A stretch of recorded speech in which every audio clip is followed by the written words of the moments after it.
konditsioner bor, lekin men isib ketganman.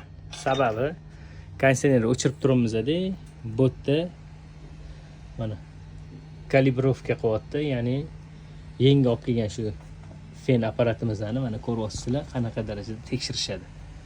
Ya'ni o'zini ishini professionallar har doim ish qilishdan oldin kalibrovka.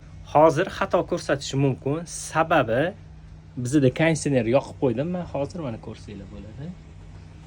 Xonani harorati o'zi обычныйda tekshirsa juda ham yaxshi bo'ladi. Mana hozir tekshirilyapti. Bu yerda 380.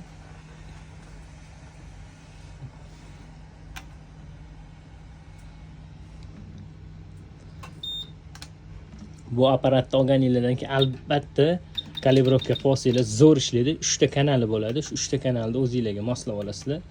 Chotki qilib bu yoqqa aytgan ishinglarni qilib beradi. Ya'ni ko'chirayotganingizda issiqlik qanaqa o'tadi, qanaqa o'tib ketmaydi yoki protsessorni kuydirishi, kuydirmasligini oldini oladi. Fenni ishlatadigan zo'r professional ustalarimiz bitta biladi. 350 380 inshaalloh 38 all keladi. Bu 350 borishi mumkin, faqat xonani haroratiga. Ko'ryapsizlar. Amerikan bayrog'iga ham e'tibor qilmaymiz. Here baraka. Yeah.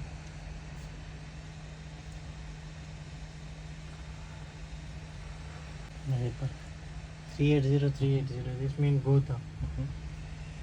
Mana ko'rdinglar 380 381 bo'pti, ozgina. Chimaydi. O'zimizda ham yana bitta understand. apparatimizni mana ko'ryapsizlar, sirazi sinovdan o'tyapti. Tekshirib oladi deb qo'yishdi oldin. Ekanini o'zini olib ketamiz.